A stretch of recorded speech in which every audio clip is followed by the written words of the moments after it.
Hey guys, welcome back to We Watch Movie. I am Mike, and today, just like Scream returns, this is a segment of the show where we take a look at all the movies that feel like Scream. They don't have to be as good as Scream. They don't even have to be good, but they just have to follow that old Scream template that Scream gave us and be inspired by Scream. And it's a whole subgenre that after 1996 happened, after Scream came out, it was just buttloads and buttloads of these movies released, and we're going through all of them. We've already done The Curve with Matthew Lillard. We've already done the first Urban Legends movie. We've done Cherry Falls, and today we are doing the sequel to Urban Legends Final Cut. Now, the first thing I want to say is who has the ballsack to have the second movie in their franchise go the final chapter Jason route? I mean, come on, guys, this second movie.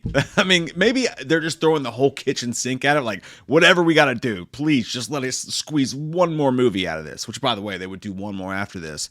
The franchise ends up with 3, and we're gonna cover them all. But today, Urban Legends Final Cut, it's directed by John Ottman, who is not a director. He is a composer, but he's a really good fucking composer. Scott Derrickson was actually one of the writers of this film, from the dude from Black Phone, Sinister. It is, just like the last movie, way better than it has any right to be. It's not as good as the first Urban Legends movie, in my opinion, and there's some really bad stuff in this one, but there's some fun stuff in there too. And when you just look at the package, when you just look at the cast, just everything that encompasses this movie, you kind of expect it to be a piece of shit. This movie takes place in a completely different school, but it doesn't directly translate to the first film apart from some clever book ending, and the ridiculous return of campus security guard Reese, played by Loretta Devine, who was fired trying to uncover the truth about the last killings and then just ended up as a security guard at a new campus.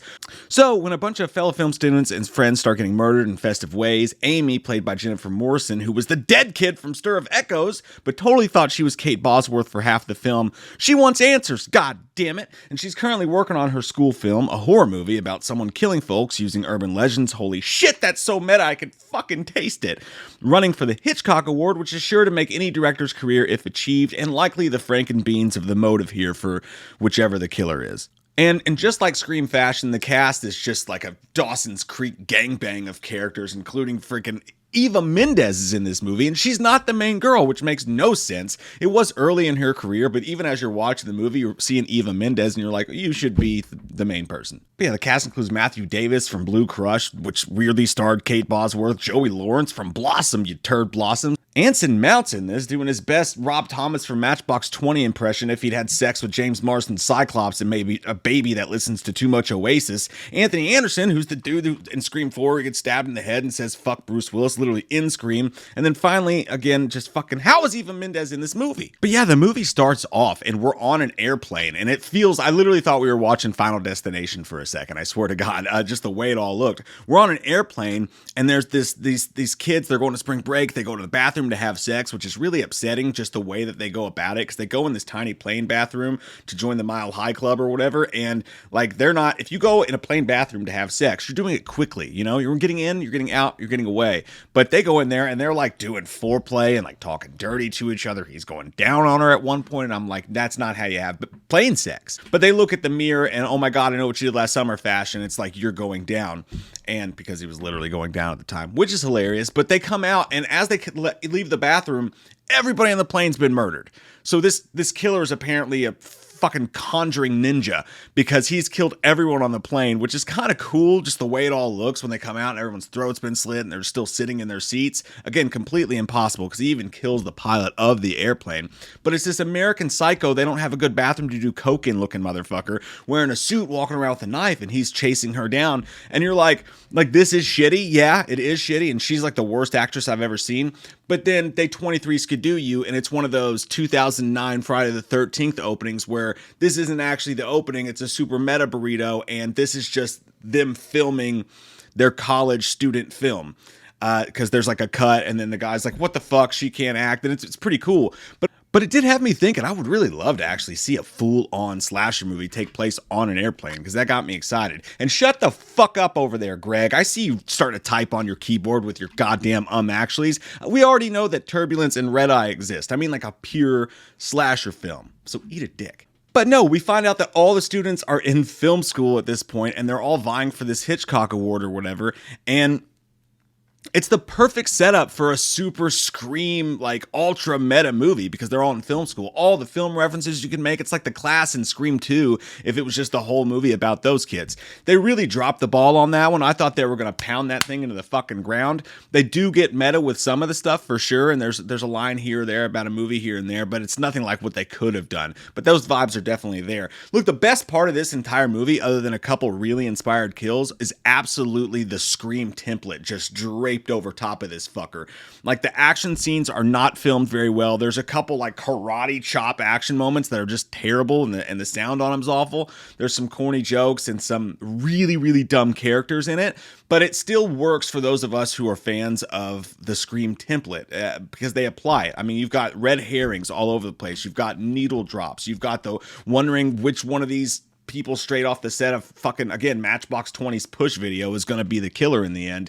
And on top of that, you got a couple really good kills to set it off. The kills are all over the place. There's one kill involving, they go back to the girl wakes up with her kidney out in the tub. And I won't go full on spoiler with this review, even though it's been out for forever. So I won't say everything, but there will be some spoilers throughout. I won't talk about the killer or whatever in this one because it's a little less watched. So I want you to be able to still enjoy it. But just warning, there are some spoilers going through here. Like when I talk about this kill, she wakes up and her kidney is just sitting there in front of her, which is really fucked up. Like, it's one thing to know that your kidney's missing, but to have it in front of you. And then this killer starts raging at her.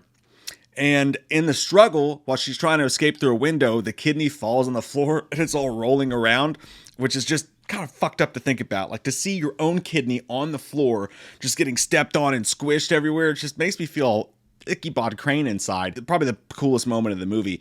As she's crawling out of the window, her wound is just sitting there gaping, and he grabs the skin and rips it back open, which is just, oh, holy finger up your butt surprise. That would be awful. And it makes you really go, oh, this movie means business. It doesn't. But then he beheads her with a broken windowsill, which is just a beautiful kill, and then throws the kidney to the dog, and the dog eats her kidney. Just, that's fucked up, man. That's fucked up. And there's one scene where we see a bunch of dead bodies and there's like rats going in and out of like the holes in their faces. And it reminds me of the whole Halloween 3 thing when that little fucker with the pumpkin mask got his face melted and like the snakes and spiders were crawling out of it. Couple really surprisingly gnarly moments, but then on the flip side of that, there's other kills in this that are just terrible. There's one where a really funny, like, German dude who's a director of photography who hits on women more than like Will Ferrell does in Night at the Roxbury, just walking around like, sup, sup, sup. In this case, he's always smoking cigarettes, like, you're a very beautiful woman. And that was a terrible accent. I think that was more Russian, whatever. European G's. European G's. But the killer beats him to death with his own camera, and it's just like cornily shot. It just looks bad, and like, we just got off this cool kill.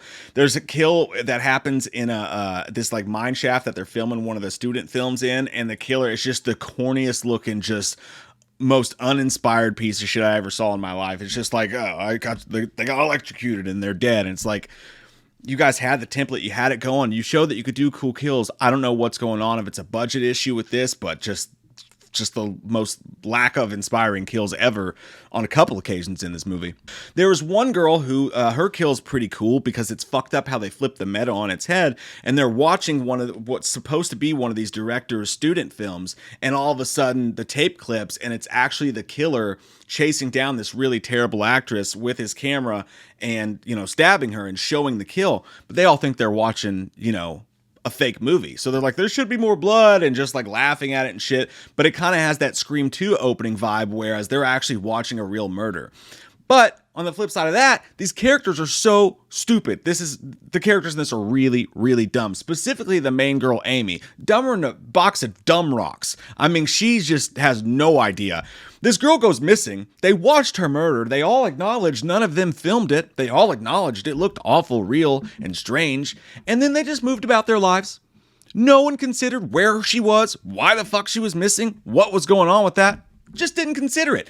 And in this movie, whereas in other Scream-like movies, everybody's freaking out because there's a killer on the loose. This guy cleans up his tracks. He makes one of them look like a suicide, does all these things. Nobody knows that there's a killer on the loose except for the main girl in this one. So everybody's just like walking around their lives, even though their friends and classmates are being murdered to smithereens alongside of them. nobody fucking notices. They do this dude who just looks like a Tom Brady cosplayer, and he dies, but his twin shows up. They do the whole twin thing, and the guy is clearly like, whether he ends up being the killer or not, she's dumb as shit for ever being around him for more than 5 seconds at a time, because the dude acts like the killer the entire fucking movie, and she just like, other than like having a bad dream, she's like, he's hot though, I'll hang out with him. Just the whole time I was just like, he better not be the fucking killer, because if he is, this is the dumbest shit I've ever seen in my life. The killer himself, by the way, looks differently in this. He has a fencing mask on, which it just boggles my ever-loving mind that you can create and find financing for and write and make an entire slasher movie and not have like what your killer looks like down. Like, how the hell do these franchises like switch up the killer so often from one movie to the next? Like, that was one of the most important aspects, man. You gotta dunk that shit. But in the first movie, you know, it was just a floating coat. the mystery of the floating coat. It was just an Abercrombie goddamn coat with no face. Still worked out. In this one, they decided to throw a fencing mask on the killer, which I like. It's a cool touch. I actually enjoyed it. It's pretty neat. It gives the killer more of his own personality, I feel like, when he shows up. And it's cool. And you know, it hasn't been done before. So I respected that. And I like the way the killer looks. The way the killer runs around through the movie is just kind of Magoo-ish. I don't know. It just doesn't look realistic from time to time. I actually thought in my mind, I was like, oh, hey, if the killer ends up being a female, the way that they're moving, they're actually having the actress who turns out to be the killer playing the role, because it kind of looks like that. And they did that a little bit in the first one too, because they had that long blonde hair that was going on, which was obviously throwing you off, but still. But no, it was just the stunt work wasn't great, and it just kind of looked like a regular person be like running away, like, I'm the gingerbread man, you know, in a fencing mask. But other times, specifically, there's a Scream 2 moment where she's in like, it's not a recording booth, maybe it is, but she's locked herself in this room with all windows, and the killer's like walking up to her, and he's wearing a different silly mask with like a tongue fucking dangling out of it, and then busts in there. But in that scene, there's a cool moment where the killer, she's hiding, and he walks up to a piano and just like fist fucks it, and she's like, dung, and it's actually really creepy. But going back to how stupid the lead is, she's like 3 football fields ahead of the killer, like could escape easily, and just starts literally tripping on dumb shit, like the meme says. Falls in a goddamn lake. You can't even see the killer. She's like, ah! Trips in a goddamn lake. Just some really stupid stuff like that happens. There's a really funny moment, by the way, when the killer's chasing her, though, and a boat oar hits him in the face, and he gets in a fight with it. It's very Jim Carrey-ish, very Ghostface-ish. I like that. And then as far as the reveal goes, again, I won't say who it was for those of you who haven't seen it yet, because I do think that this movie's worth watching if you're a fan of the Scream template in movies. If you really love these kind of movies, there are things to find joy in this for sure. It's not a scary movie or anything like that, but if you're one of those who watches every slasher, you'll definitely like it. If you love the Scream template, you will like it, and it's a pretty good time. It's kind of like the first Urban Legends, but it's also that one friend you have who you go to Chi-Chi's with, and they have a margarita and a half, and they start doing dumb shit. Like, you're not exactly enjoying yourself, but you're looking at it going, what the fuck are you doing, you idiot? That's kind of like watching this movie at times. But the movie does do a really good job making you wonder who the killer is the entire movie for sure, because there's multiple, everybody's kind of an asshole. They're all these uppity film students, and they're showing up in their turtlenecks, and they're like, you're not going to take the Hitchcock Award away from me because I love cock. What? I'm leaving. Shit like that. There's like 4 of those dudes who come up and do that kind of thing. So I'm Ken Kniff from Connecticut. But the killer reveal was okay. There was this really corny moment where a couple characters decide to do like a citizen's arrest, and they like walk in the road like they're badasses, and it's like, are we watching Bad Boys? Is this fucking Mike Lowry and Martin Lawrence and Will Smith? Like, this is so corny. And there's multiple moments like that in the movie where you're like, what are you doing? But when it gets to the reveal, it's nothing shocking. It's nothing like, oh my God, I didn't see that coming. It's kind of a fucking perif character that, and again, they do a good job setting up red herrings throughout the movie, but it's sort of a perif character who comes up, but you don't mind it because, once again, just like Scream, it's a very Mickey from Scream 2 reveal. It's a very Detective Bailey from Scream 6 reveal. It's over the top, and the actor doing it has the chops to pull it off. Comes out of goddamn nowhere, sort of, but he has the chops to pull it off. So the monologues in my opinion, not written great, but the way he delivered it and how he handled it was really good.